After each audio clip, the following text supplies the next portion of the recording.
አሰላሙ አለይኩም ወራህመቱላሂ ወበረካቱ። ውድና የተከበራችሁ የዩቲዩብ ተከታታዮች ሰላም ሰላም ብያለሁኝ። ውዶችዬ ዛሬ የምናየው ዊትር ሶላት እና ትርጉሙ የሚለውን ነው። ዊትር ሶላት እንደምታዩት የተለያዩ ጥቅሞች አሉት። የአላህ መልእክተኛ እንዲህ ማለታቸው ነው። ዊትር አንድ ረካዓ ነው ከሌሊቱ መጨረሻ።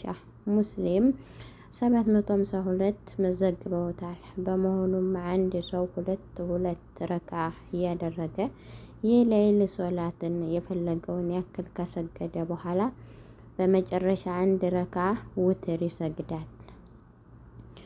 ወይም ደግሞ ሌላ ምንም የሌሊት ሶላት ሲሰግድ አንድ ረካዓ ዊትር ብቻ ቢሰግድ ይችላል። ሌሎች ዊትር አሰጋገዶች 6 የሌሎች የዊትር አሰጋገዶች አሉ። አዎ እነሱም አንደኛው 3 ረካዓ ዊትር መስገድ ይችላል። 3 ረካዓ ሲሰገድ ሁለት አይነት አሰጋገዶች አሉ። አንደኛው ሶስቱም ረካዓ አካትሎ በመሃል ተሽሁድ አተህያቱ ሳይቀመጥ በመጨረሻ ላይ ብቻ አንድ ተሽሁድ ቀርቶ ያሰላምታል። ሁለተኛው 2 ረኩዕ ሰግዶ ሰላም ማሰላመትና እንደገና አንድ ረኩዕ ሰግዶ ያሰላምታል።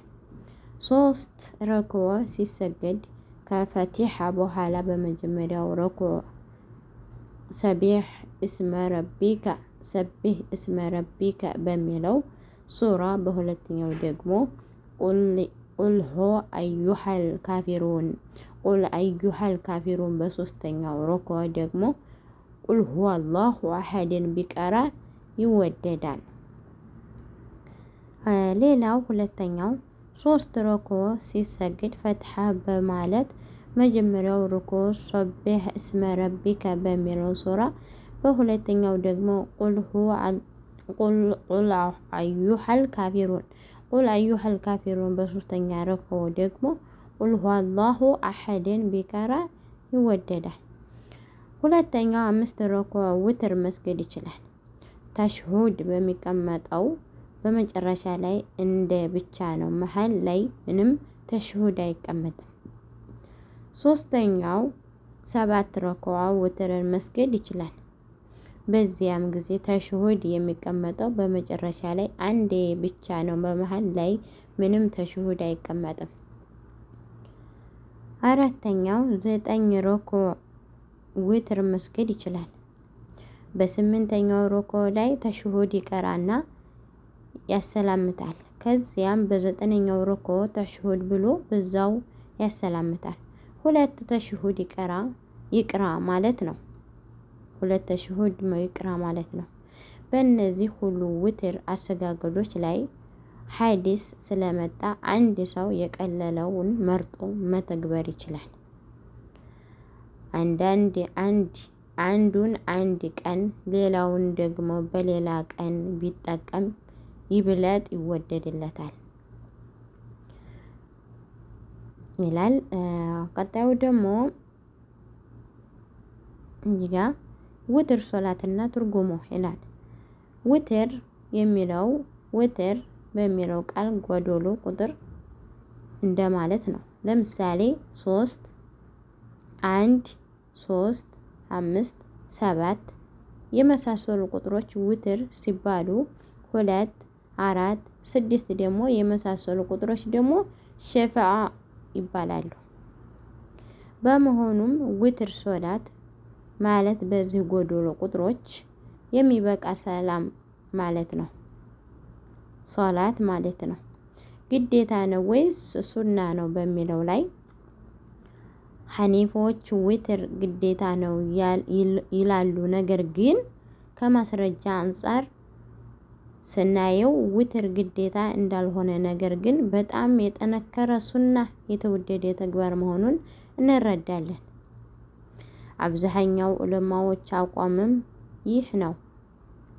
ግዴታ እንዳልሆነ ከሚጠቀሙ ማስረጃ መካከል የአላህ መልእክተኛ ሰለላሁ ዐለይሂ ወሰለም አላሁመ ሰሊ ዐላ ሙሐመድ ግዴታ የሆኑ ሶላቶች በሚያስተምሩባቸው አጋጣሚዎች 5 ወቅት ሶላት ሲጠቀሱ ውትር ግን አለመጠቀሳቸው ነው ብለዋል። ግዴታ ባይሆኑም ግን በጣም የጠነከረ ሱና ነው፣ አንድ ሰው ሊተወው አይገባም ብለዋል። ኢማም አህመድ እንዲህ ይላሉ፣ ዊትርን ሶላትን የተወ ሰው መጥፎ ሰው ነው፣ ምስክርነቱን ሊቀበሉት አይገባም እንጂ ብለዋል። ኢማም አህመድ እንዲህ ይላሉ፣ ዊትርን ሶላት የተወ ሰው መጥፎ ሰው ነው፣ ምስክርነቱን ሊቀበሉት አይገባም እንጂ ብለዋል። የሚሰግዱበት ወቅት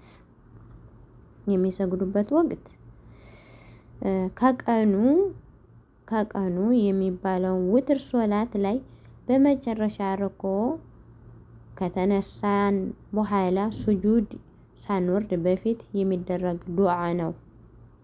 ሱጁድ ከመውረዳችን በፊት የምናደርገው ዱዓ ነው ብለዋል። ውትር ላይ ቀኑ